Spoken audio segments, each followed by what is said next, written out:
Ayan, so magandang araw mga kababayan, and this is Divine PH. And ngayong araw po pag-usapan lang natin yung naganap po na first kick-off rally po ito mga kababayan ng Alyansa ng Bagong Pilipinas. Kasama po ang ating mahal na Pangulo na si President Ferdinand R. Marcos Jr. Dito nga po yan sa Ilocos Norte. Bali kahapon lang pa mga kababayan. Dito kasi sa event na ito mga kababayan, pinakilala po ng ating mahal na Pangulo yung mga pambato ng Marcos administration. And may pinaka-importanting part kasi doon mga kababayan na gusto kong pag-usapan, bigyan ng opinion. Dahil alam ko, panigurado ako, maraming tatamaan at maraming manggagalaiti na naman sa sinabing ito ng ating mahal na Pangulo. So pakinggan po natin mga kababayan ha. Wala sa kanila ang may bahid ng dugo dahil sa tukhan. Wala sa kanilang kasabwat sa pagbulsa ng sako-sakong pera, pinagsamantalahan ang krisis ng pandemya, pinabayaan ang ating mga kababayan na magkasakit at mamatay. Okay. Ito pong binanggit ni President Bongbong Marcos is yung mga biktima po ng EGK.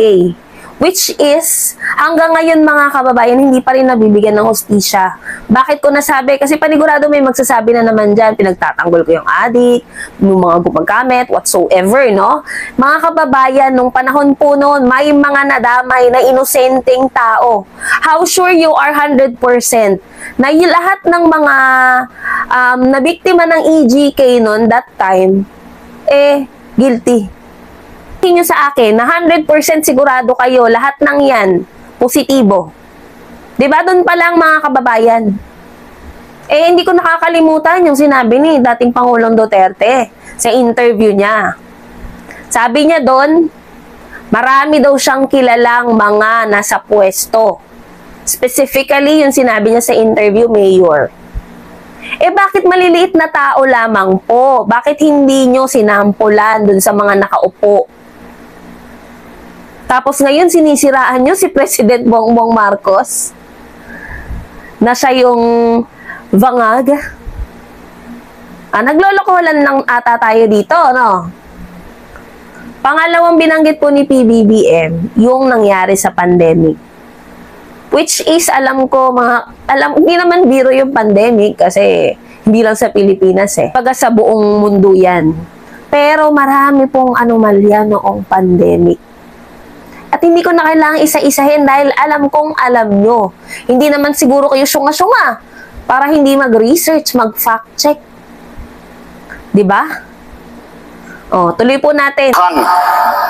Wala sa kanilang kasabwat sa pagbulsa ng sako-sakong pera, pinagsamantalahan ang krisis ng pandemya, pinabayaan ang ating mga kababayan na magkasakit at mamatay. Wala sa... one more pala dun sa in terms of pandemic, yung mga PPEs. Diba? Nagkaroon din po ng anomalya dyan. Yung mga kagamitan na grabing expensive. Diba? Doon pa lang tuloy po natin. Nila ang mga pumapalakpak sa China at natutuwa pa kapag tayo ay binobomba ng tubig. Tinatamaan ang ating mga Coast Guard, hinaharang ang ating mga mangingisda, ninanakaw ang kanilang huli. At bukod pa ron ay inaagaw pa ang mga isla natin para maging bahagi ng kanilang bansa. Wala po sa kanila ang tilang sakristan. Okay, cut ko muna. With regards to the West Philippine Sea, alam nyo mga kababayan, sobrang intense yung nangyayari dyan sa West Philippine Sea natin, no?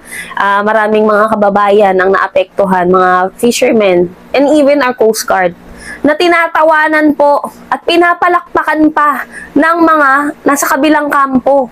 Kumbaga proud pa sila na sarili nilang kababayan, inaapi. Proud pa sila na kinakamkam ng ibang banyaga yung dapat para sa mga Pilipino. Gusto pa nga nila, di ba, maging probinsya tayo ng China? Ganyan kawalang hiya itong mga taong ito na pina-priority ang kapakanan nila bago ang mga Pilipino. Di ba dapat bilang public servant, nasa amin ang loyalty nyo? Pero hindi. Na kanino? sa kung sinong Poncio Pilato na for sure, kaya nyo pinoprotektahan, kaya nyo sinusuportahan dahil makikinabang din kayo. So ituloy po natin. Ang propeta na nasasakdal dahil sa pagyurak sa ating kabataan at sa ating kababaihan. Wala sa kanila ang tagataguyod ng pugad ng krimen, ng sentro ng paglalapastangan ng mga kababaihan na mga pugo. Tayo ngayon ay nasa sangandaan ng ating paglalakbay bilang isang malayang bansa. Okay, wait lang. Cut muna natin. Yung sinabi ni PBBM yung bulaang kineming propeta daw. Oo, yan. Yung akala mo masyadong self-righteous. Akala mo napakabait. Hindi ko nilalahat ha, mga kababayan. Pero sabi nga nila kung sino yung mga feeling-feeling na baka Diyos, hindi ko nilalahat, no offense. Pero real talk lang tayo dito, no? Marami akong kilala. Hindi lang sa politics. Grabe magsimba, araw-araw, linggo-linggo. Minsan, Friday, nagsasimbahan din. Pero grabe magmura. Grabe manlahit, grabe mag-judge. Hindi ko nilalahat, pero may mga kakilala ako. And dito nga sa politics to, meron dyan mga kababayan natatakbo. Ha? Masyadong self-righteous, akala mo napakabait. Pero in reality, ayoko na lang magsalita. Siguro gets nyo naman yung ibig kong sabihin. At yung pogo na yan, well, sasabihin na naman ng iba, pinalitan lang ang pangalan, pero pogo pa din. Let me clear lang mga kababayan yung sinasabi niyong ibang pangalan, even that ban po yan dito. Hindi po yan pwede rito sa Pilipinas. Kasi tinitwist nila yung story na naman Tinitwist nila yung totoo. May nakapag-content na tayo mga kababayan regarding dyan sa sinasabi, pinapakalat nila na yung pogo pinalitan lang ng pangalan pero pogo pa rin. Hindi po, ban din po yun. Meron po ako dyan sa YouTube channel natin. Makikita nyo po. Yung nagpre-pretend dyan na walang kinalaman sa pogo or whatsoever. Pero mga nahuli. Saan? Dun sa safest place. Dun sila nahuli. Makikita mo pa yung picture kasama pa nung yung na-dismiss na mayor sa Tarlac. Diba? Ang sambayanang may tangal, may sipag at may talino. Tayo ba ay papayag na babalik sa panahon gusto na at na kung kailan gusto ng ating mga liderato maging probinsya tayo ng China? Siyempre hindi. Hindi ako papayag, mga kababayan. Na ibinubugaw ang ating bayan bilang isang sugalan ng mga dayuhan?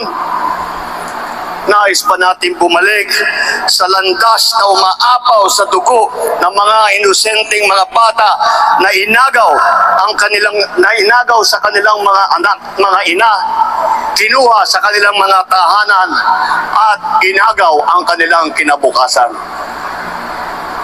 Walang nagnanais na Pilipino na mabalik tayo sa ganyang klaseng pagpatakbo. Kaya naman, makakatiyak po kayo na kapag ang ating mga kandidato ay naluklok sa Senado at sila ay nagsimula ng kanilang trabaho, asahan po ninyo na sila po ay hindi makikihalo, hindi makikilahok sa ganyang bagay na ating iniwanan na at ayaw balikan. Ayan, mga kababayan, nanggigigil si President Bongbong Marcos. Ako nanggigigil din Lalo na pag naaalala ko yung mga nangyari noong previous administration. Siyempre, yung isang pinanggigigilan ko dyan, noon medyo bumibilib ako. Pero never kong binoto yan Dahil nga may mga natutokhang, may mga Pero pag inisip mong mabuti, chinek mo, finak-check mo lahat yung mga naging balita noon. Marami pong napagkamalan, maraming nadamay lang. Maraming inosente ang tinanggalan po ng karapatan para maipagtanggol man lang yung mga sarili nila. Kung sa inyo mangyari kaya yan, 'di ba? Sa inyo mangyari. Kasi sasabihin na naman ng mga nagko-comment dyan, sinusuportahan ko yung mga bangag, yung mga adik, sinusuportahan ko yung mga Paano naman yung mga nabiktima nila? Sabi ko nga sa inyo, gaano kayo kasigurado, ilang percent sure na yung mga naging biktima ng EGK, totoong mga vangag. Totoong may mga ginawa, totoong mga positibo na gumagamit. Doon pa lang mga kababayan, kaya hindi ko maintindihan. Well, for sure, dito sa mga nasa kabila, hindi nyo rin ako magigets. Hindi nyo rin ako maintindihan. Why? No, yung mga naging biktima, hindi sila nagkaroon ng pagkakataon na tamang proseso na mga issue dyan sa mga poon nyo. Sasabihin nyo, kasuhan, dapat maayos yung, kumbaga, proseso. Hindi yung husgahan lang, Yung sa EGK nga, tinanggalan na kagad ng buhay, Hindi na sila nagkaroon ng pagkakataon. Even the West Philippine Sea, yung presidenteng gustong ibigay tayo sa China, gusto tayong ipagkalulo sa China. Ayoko nang bumalik sa ganun.